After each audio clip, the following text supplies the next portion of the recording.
Helen, thank you very much for inviting me along today. As you know, I'm Sergeant Andy Gregory, one of West Midlands Police's Crime Prevention Design Advisors. You very kindly allowed us access today to have a look at your house, to give you some security tips and hopefully make your home safer, and also pass on some of those security tips to other people. If you haven't got a pane of glass there, make sure in the door you get a spy hole fitted.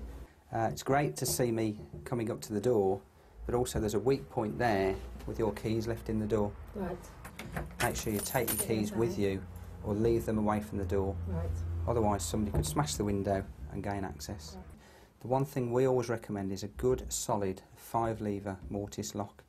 Okay, and if you wish to check that, we can open the door and actually on the lock here it will say whether it's a 3 or a 5-lever mortise lock. When people actually come to your door, okay, always stop and think, am I expecting a visitor? Fit the chain, okay, and when you open the door, they've got space there to pass their identification through. Okay. Just a few points about the outside of the house. If somebody's trying to break into the property, they'll obviously like to do it away from the main road. To try and stop somebody getting into the back garden, a very simple tip. Above the gate, you've got your 2 metres high gate. There's about 18 inches or 30 centimetres of trellis, some crisscross fencing that's loosely fitted across the top.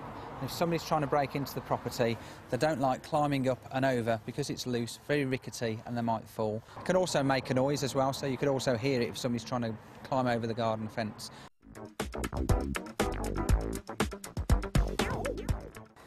Firstly, don't leave it open, particularly a ground floor window. It's easily accessible from the side of the house. You've also left your key in as well, okay? Keys can obviously be stolen, so lock it, okay, and take the key out to make sure that's well hidden away. One point I will make, Helen, is the new window that you've had fitted is a really good solid window, and if I can just make a point here, there's a number of anchor points there, so it's actually fitted securely into the wall. It's nice to see you've got a number of locks. You've got a 5-lever mortise lock, which is great, okay? And you've got 2 additional locks at the top and the bottom, which really strengthen the door. Don't leave your keys in the door. Even if you're in the front of the house, somebody could quite easily smash the glass and access the door or access the house by using the keys. Please think about either laminating this glass or getting it reinforced, perhaps with double glazing, just so it's stronger. Gardens, particularly back gardens, can be vulnerable points for householders, so what I'd like to do, if we can, is spend a bit of time just walking around the garden, having a look at if there's any few or any other points that we can point out to you to make the house a bit more secure. I mean, we mentioned about the trellis at the front. Here you've got a side alleyway there, and again, slightly vulnerable. Somebody could quite easily climb over, so it'd be quite nice just to put some trellis along the top there, some additional fencing to stop somebody coming in and climbing in. It's nice to see you've got some spiky plants in the garden. One thing I would recommend is when we put some trellis up, or when you put some trellis up in the garden, is to grow some what's called defensive planting, some spiky plants through the trellis, and that will stop anybody breaking in because they don't like the thorns on them.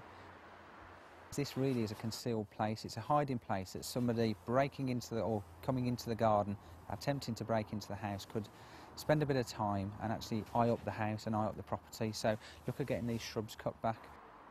I know you might think this is a really simple point, but a lot of people don't consider this. Easy accessible first floor windows.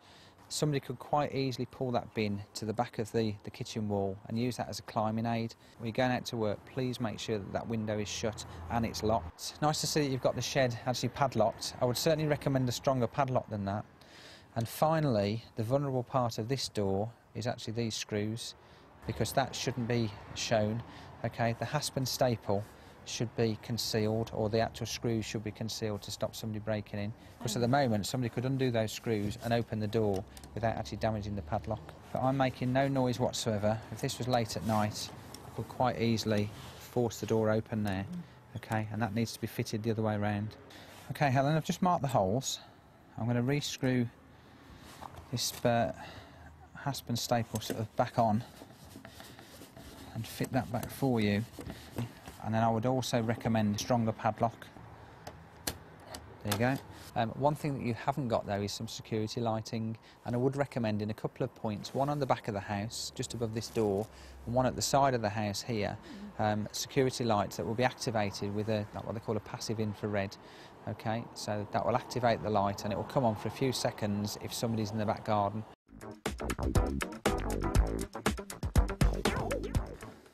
Okay, Helen, we've just walked into your front room and there's a big window here that if anybody was walking past with criminal intent, but if I was trying to break into your property, I could come up here into your front garden from the road and have a look at what you've got on display.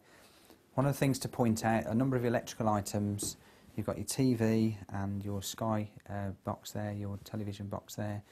If you're out during the day, just pull the curtain across slightly so they can't actually see what items you've got there. Helen, when I came into the room, it was nice to see that you're actually using a time switch as well. And if you're going away on holiday, okay, perhaps 2 or 3 of these in different rooms, dotted around with a lamp coming on and going off at different times, and it makes it look as though your home is occupied. I'd just like to use this property marking pen and mark some of your electrical items with your postcode and your house number. So if the property is lost or stolen, it makes it easier for the police to trace. So if it's possible, if you could pass me those over, and what I'll do is mark your postcode inside the phone with your postcode and your house number.